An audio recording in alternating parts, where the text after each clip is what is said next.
तो इस वीडियो में अपन विभिन्न प्रकार के कॉम्प्लेक्सेज में डी ऑर्बिटल्स की एनर्जी का ऑर्डर देखेंगे। तो अपन ऑक्टाहेड्रल, टेट्राहेड्रल, स्क्वायर प्लेनर ये वाले केस और टेट्रागोनल केस डिस्कस कर चुके हैं। अब अपन टीबीपी के बारे में देखेंगे कि यदि हमारे पास कोई टीबीपी कॉम्प्लेक्स हो, ट्राइगोनल बाइपिरामिडल शेप का कॉम्प्लेक्स हो, तो उसमें डी ऑर्बिटल्स की एनर्जी का ऑर्डर क्या होगा। तो याद रखना, एक सिंपल सी लाइन, वही लाइन मैं इन सभी कॉम्प्लेक्सेस पे अप्लाई करूंगा। वे डी ऑर्बिटल्स जो लिगेंड के ज्यादा क्लोज होते हैं उनकी एनर्जी बढ़ती है, थोड़े कम क्लोज होते हैं उनकी एनर्जी और कम होती है, जो सबसे ज्यादा दूर होते हैं उनकी एनर्जी सबसे कम रहती है। यानी डी ऑर्बिटल्स लिगेंड्स के जितने पास रहेंगे उतनी ही एनर्जी बढ़ जाएगी और जितने दूर रहेंगे कंपेरेटिवली एनर्जी उतनी ही कम हो जाएगी। तो देखो टीबीपी की अपन बात करें तो इसमें जेड एक्सिस के अलोंग दो लिगेंड आते हैं जो डी जेड स्क्वायर के ठीक सामने होते हैं। यानी टीबीपी कॉम्प्लेक्स में कौन सा डी ऑर्बिटल लिगेंड से सबसे ज्यादा इंटरेक्शन कर रहा है, सबसे ज्यादा क्लोज आ रहा है, तो वो कौन सा होता है, डी जेड स्क्वायर। तो देखो डी जेड स्क्वायर की एनर्जी सबसे ज्यादा हो गई, डी जेड स्क्वायर की एनर्जी क्या हो गई, सबसे ज्यादा। अब अपन बात करेंगे टीबीपी में तीन लिगेंड और रह गए भाई, दो तो जेड एक्सिस के अलोंग आ गए, एक ऊपर से एक नीचे से। अब जो रिमेनिंग तीन लिगेंड्स आते हैं वो एक्स और वाई एक्सिस के बीच में से आते हैं। देखो ठीक एक्स एक्सिस और वाई एक्सिस पे नहीं आते हैं, वो तीनों लिगेंड 120 डिग्री के एंगल पे आते हैं और ये तीनों लिगेंड जो जेड एक्सिस के लिगेंड हैं उनसे 90 डिग्री के एंगल पे रहते हैं। इसका मतलब ये हुआ कि जो D X square Y square और डी एक्स वाई ऑर्बिटल हैं इनकी एनर्जी भी थोड़ी बढ़ जाएगी। हालांकि ये इतने क्लोज नहीं है जितना डी जेड स्क्वायर था, तो इन दोनों की एनर्जी भी यदि बढ़ती है, इसका मतलब इसके बाद जो एनर्जी लेवल आएगा नेक्स्ट डी ऑर्बिटल्स का वो इन दो का आएगा। तो देखो इसकी एनर्जी कितनी होगी अपने पास, -0.82, इसकी भी -0.82। अब आपको पता है जो रिमेनिंग दो डी ऑर्बिटल्स हैं डी एक्स जेड और वाई जेड, इनकी एनर्जी और भी क्या हो जाएगी, कम हो जाएगी, क्योंकि ये 500 लिगेंड से सबसे ज्यादा दूरी पर है। तो याद रखना जो डी ऑर्बिटल लिगेंड से जितने दूर रहेंगे उनकी एनर्जी उतनी ही क्या हो जाएगी अपने पास, कम हो जाएगी।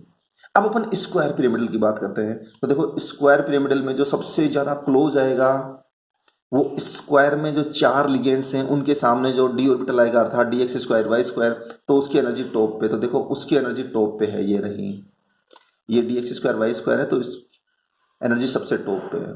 फिर जो सेकंड नंबर पे एनर्जी आएगी वो किसकी आएगी, डी जेड स्क्वायर की। डी जेड स्क्वायर में क्या, एक ऊपर की साइड से मान लो या नीचे की साइड से मान लो, एक साइड से क्या डी ऑर्बिटल लिगेंड के ठीक सामने आ रहा है, दूसरी साइड से नहीं आ रहा, इसलिए energy D X square Y square से थोड़ी सी क्या हो गई, कम हो गई। अब जो अपने पास नेक्स्ट आएगा वो स्क्वायर में ही जो डी ऑर्बिटल रह गया अर्थात कौन सा रह गया, डी एक्स वाई।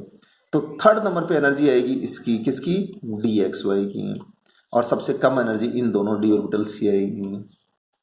तो देखो टीबीपी में भी इन दोनों की एनर्जी कम थी और स्क्वायर पिरामिडल में भी इन दोनों की एनर्जी कम है। कौन सी होगी, डी एक्स जेड और डी वाई जेड की बात कर रहा हूं मैं।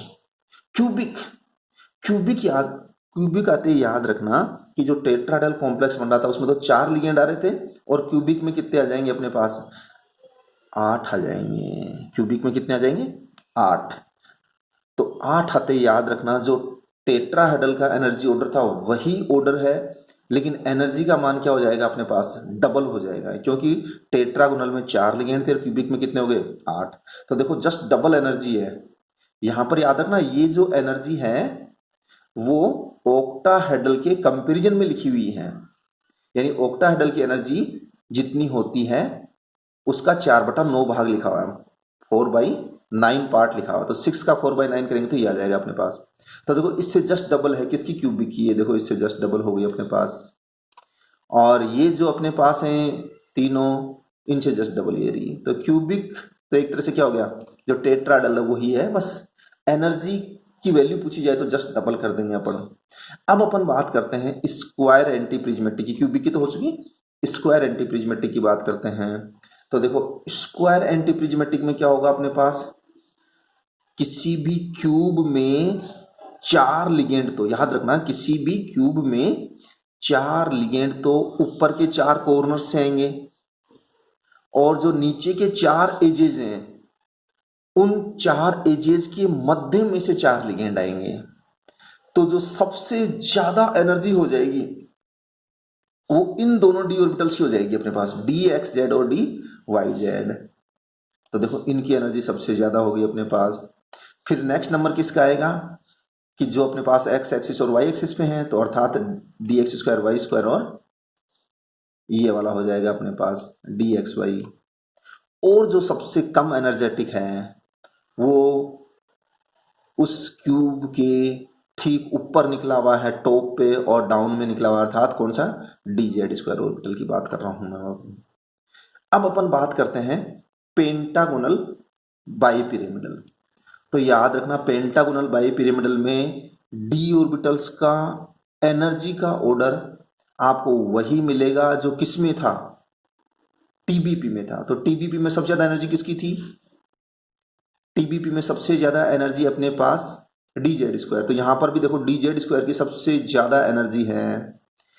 उसके बाद में नंबर था टीबीपी में डी एक्स वाई और D X square Y square. तो सेम बात यहां पर है अपने पास, ये D X square Y square और ये डी एक्स वाई की बात कर रहा हूं।